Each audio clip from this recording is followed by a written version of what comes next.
Hello, and welcome to Stories from India, a podcast where we talk about myths, legends, and folk tales from India.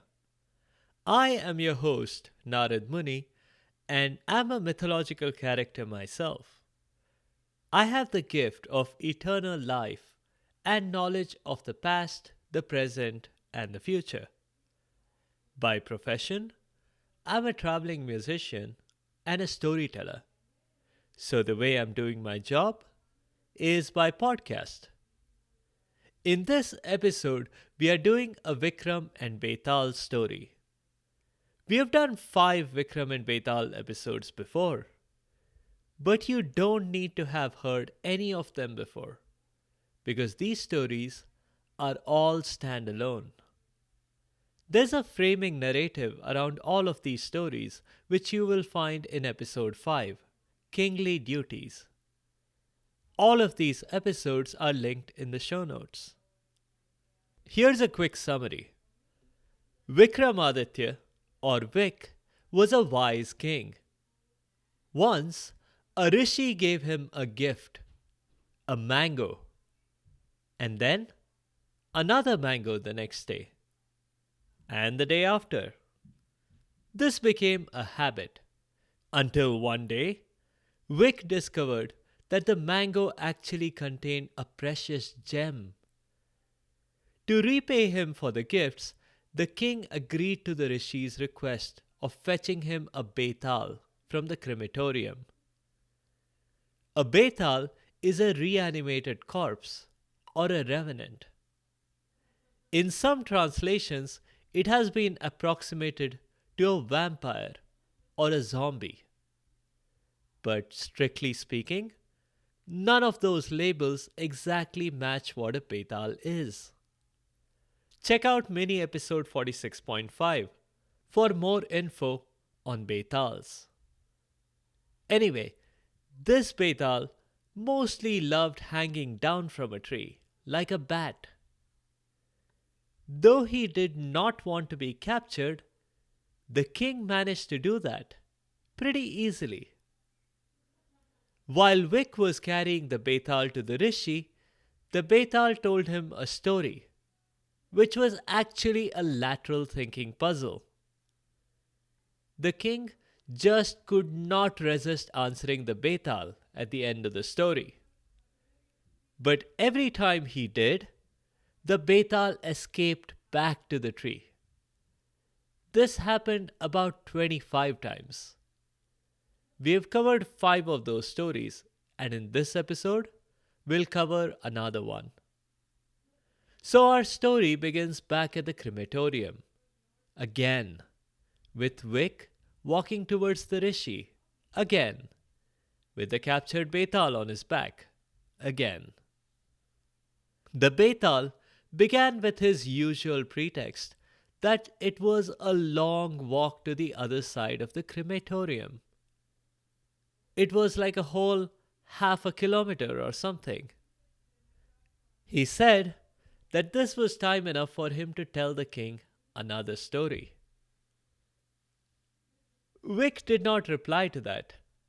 He knew that the moment he said something, it would magically allow the betal to slip away. He just vigorously shook his head. 6th attempt in, he was already tired of climbing trees and carrying the betal again and again. And he was doing this in the middle of the night, instead of sleeping peacefully in his comfortable bed at the palace. Completely ignoring Vik's obvious disapproval, the betal began his story. It starts in a forest, the betal said.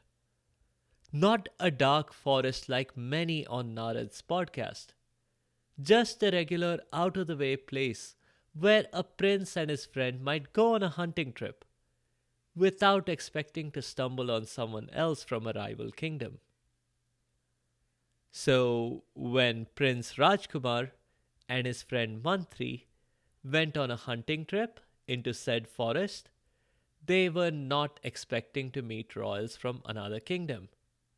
But that's exactly what was indicated by the richly decorated horses and the heavily armed soldiers and the expensive looking picnic baskets. In their hiding spot in the bushes, Rajkumar asked Mantri, "Do you think they are friendly? We've been hunting for hours and I'm thirsty. I want to ask them for water." "Shh, Your Majesty, quiet.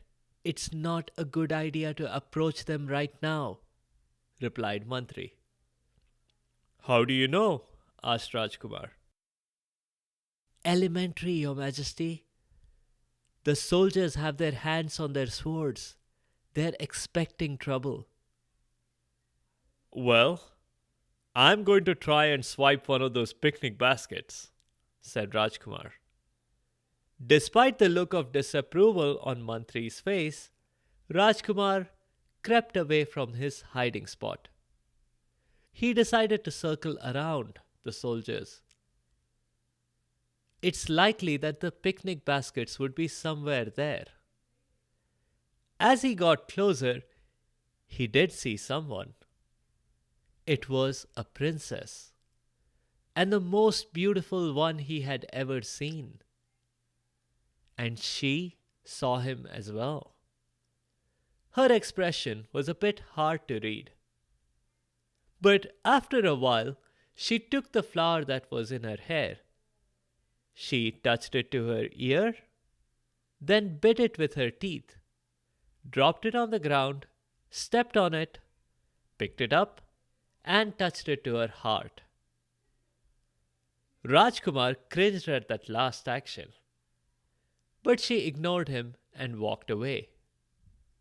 He looked in her direction for a long time. But no, there was no picnic basket there. Rajkumar walked away, disappointed. After walking a distance, he spotted Mantri with a picnic basket. "How did you get that?" he asked, astonished. "Lost property, Your Highness," said Mantri. "I found it.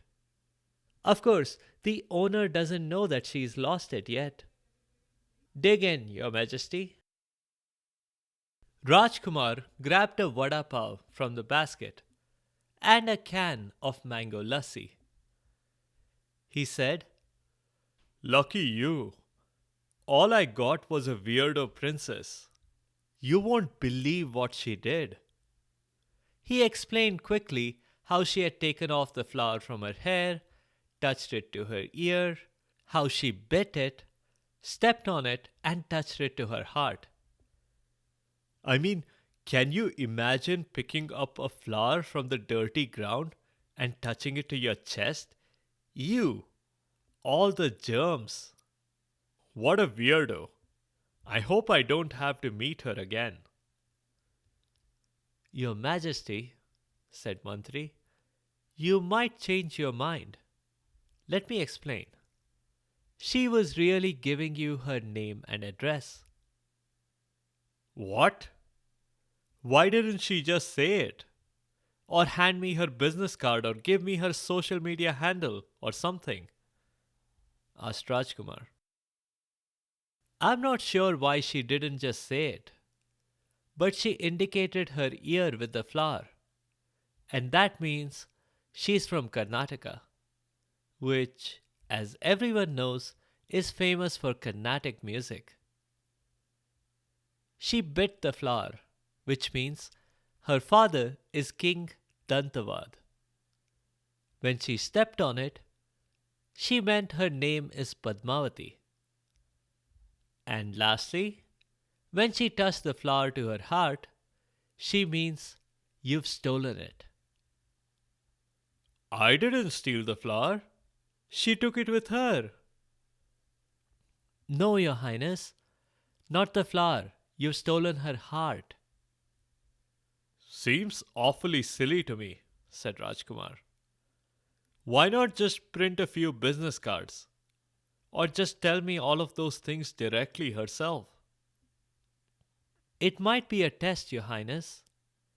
She was merely taking advantage of the fact that her details are vaguely similar to some Sanskrit words for body parts. My recommendation is for us to go to her kingdom. So they did, just the two of them, and in disguise.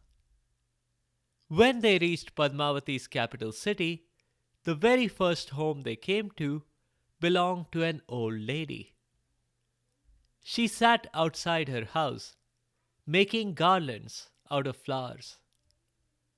Mantri, upon seeing her, said, "This is the right place. We should talk to her, Your Highness." They introduced themselves as two weary travelers who needed food and shelter. They would pay well. Her name was Saheli, and she was happy to take them in. She already had a good salary from her day job, but she would certainly not say no to a little extra income. "Oh, what's your day job?" asked Rajkumar. "Isn't it obvious?" asked Mantri. "The way she holds her walking stick, and the fact that her right index fingernail is a quarter-inch shorter than her other fingernails, and that she has a little stain on her left wrist, she's obviously the Princess Padmavati's companion." "Oh my God," said Saheli. "You're absolutely right."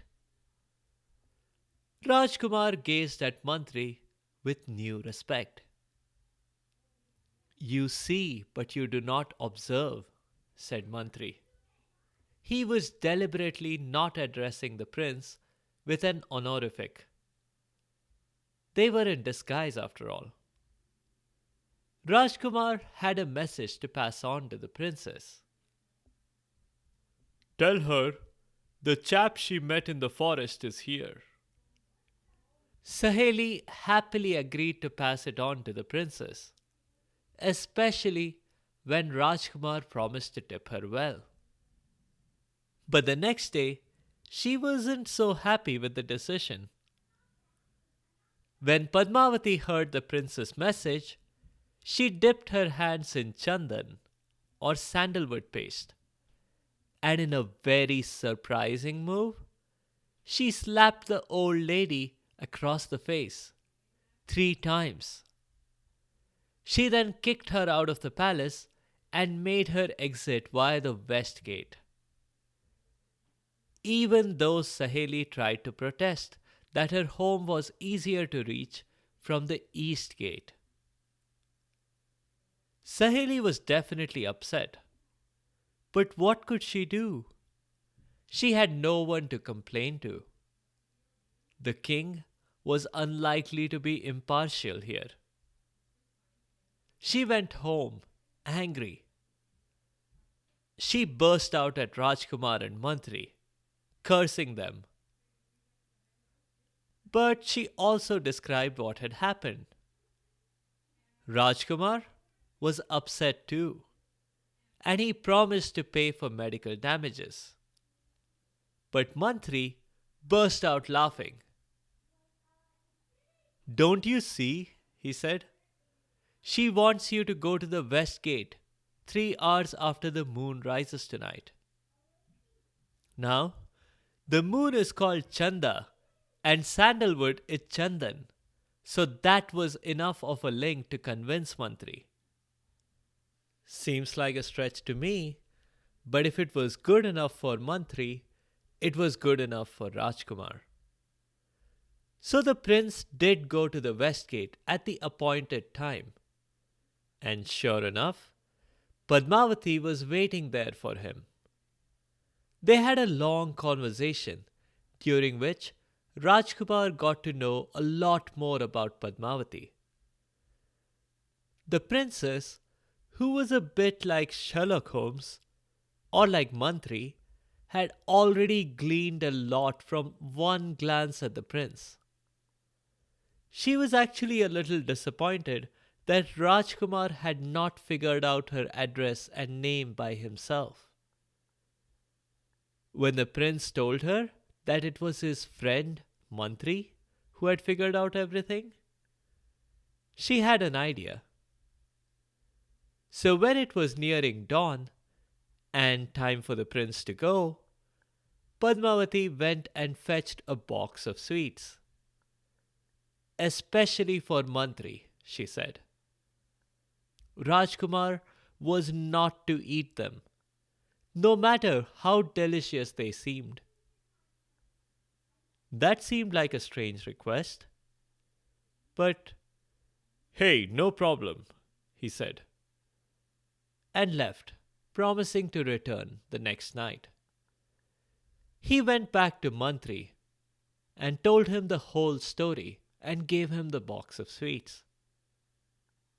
Mantri did not make any move to eat them. He was sure he knew what was going to happen. A demonstration would work best here, he thought. So he took one of the sweets and tossed it towards a crow that was eyeing them from a nearby branch. The crow swooped down and ate the sweet quickly. Within a minute, it had dropped dead. That's why you shouldn't give human food to animals, Mantri, said Rajkumar. Now, be a good boy and eat the rest of your sweets, and don't waste any more. You're really not catching on to what's going on here, are you? Asked Mantri. The sweets are poisoned, Your Majesty. Oh, said Rajkumar. But why? She doesn't like you depending on me, no doubt, said Mantri. I say, that's extreme. I won't stand for it, replied the prince.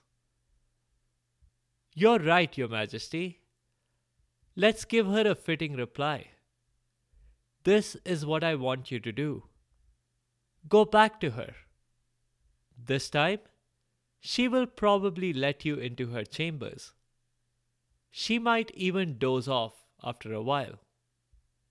When she does, take this waterproof temporary tattoo sticker and stick it to her back. Why? Is it magic? Asked Rajkumar. Never you mind. Also, when she's sleeping, take all her jewels that you can find and come back here quickly. This is making no sense. And I should be the one giving you orders. But I'm just totally lost here. I suppose I'd better just do what you're saying, said the prince. That night went like a charm. Padmavati welcomed Rajkumar into her chambers. She fell asleep. He put the temporary tattoo sticker on her back and made away with all her jewels without her noticing. She had inquired about Mantri earlier, but as practiced, Rajkumar had said that his friend had been taken seriously ill. Must have been the weather or something. Mantri, who was perfectly all right, instructed the prince to go sell one of the jewels in town. But I'll be arrested, said Rajkumar. Padmavati will have reported the jewels stolen, and they are sure to be put on a watch list. That's fine, said Mantri. When they do arrest you, tell them you know nothing about the jewels, but that your boss, Guru Anjan, sent you to sell the jewels. My boss? Asked Rajkumar, really not understanding here. Yes, Your Highness. I'll be disguised as a rishi by then. Now go. Well, this part also went according to plan. Rajkumar tried to sell one of Padmavati's rings and was promptly arrested.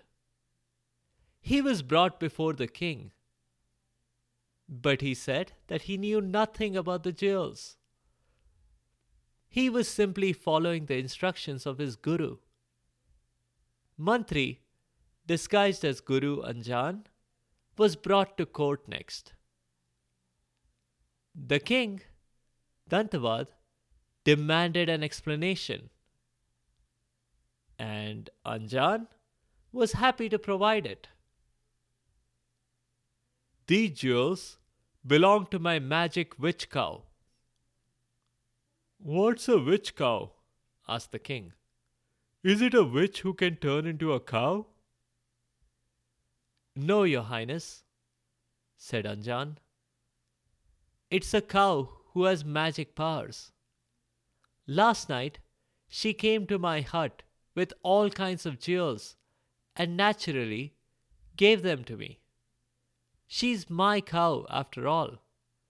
I've branded her like all cattle, and I even have her registration papers here. He showed them the papers. There are no photos on this, said the king. And that's why I have branded her, said Anjan. You'll see, there's a trident or a trishul shape on her back. That's the mark I use on all my cattle. Mantri looked around the court and suddenly, in excitement, pointed a finger at Padmavati and shouted, There she is! Bad cow! Why did you run away? The king was outraged. How could this rishi dare to accuse his daughter of being a witch?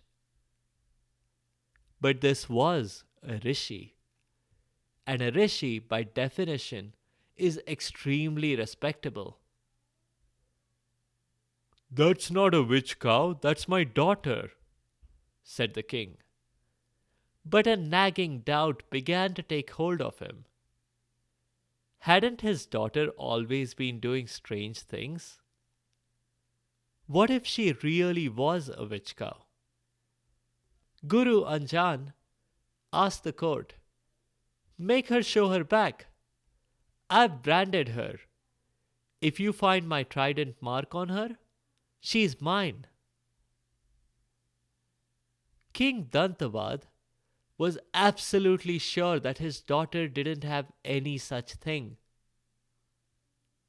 But it would be fun to watch the rishi make a fool of himself, he thought. So he commanded Padmavati to show her back. The back of a cow is roughly where it is usually branded.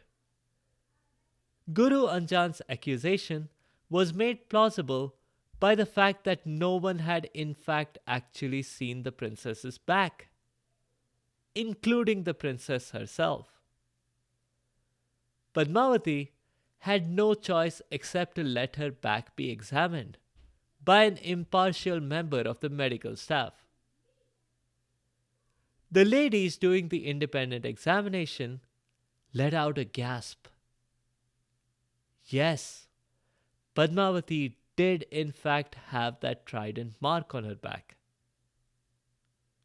OMG, said the king. My daughter is a witch cow after all. Take her away. Never darken my doorway again.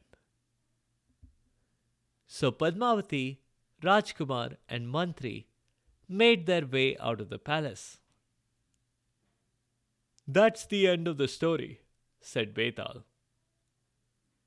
I have another question for you, Vic. Who amongst these people was the worst offender? The princess for trying that dirty trick on Mantri? Or the Mantri for tricking the princess so badly? Or should it be the prince for not stopping either of those dirty tricks? Or should it even be the king, Padmavati's father? Vikram had an answer ready, as usual. The king, of course, he said. The prince simply lacked the ability to anticipate and thwart evil plans. So it was not his fault at all. The princess was entitled to do what she needed to secure her future. Yeah, an assassination attempt is bad, but one could argue that she was testing Mantri, and she fully expected him to figure out that the sweets were poisoned. Mantri just did what his duty demanded in order to protect himself. The trouble he caused for Padmavati at the end was terrible, but there's a worse sin here, and that is King Dantavad's crime.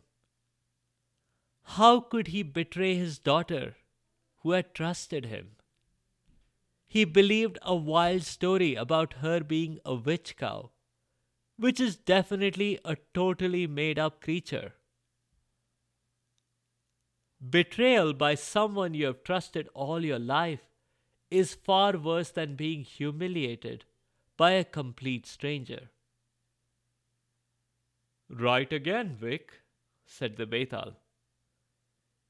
He probably said something else after that as well.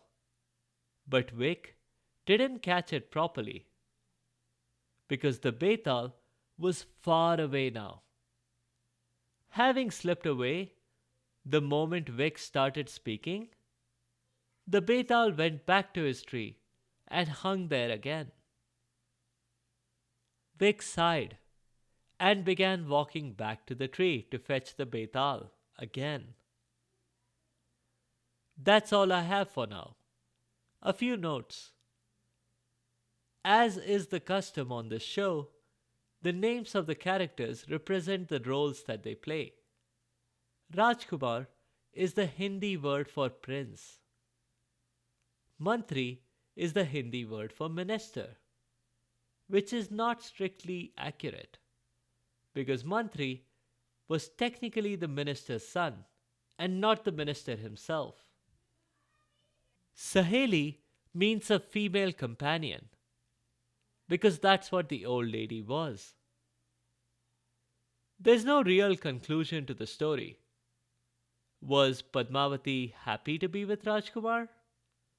Or did she hate it for the rest of her life?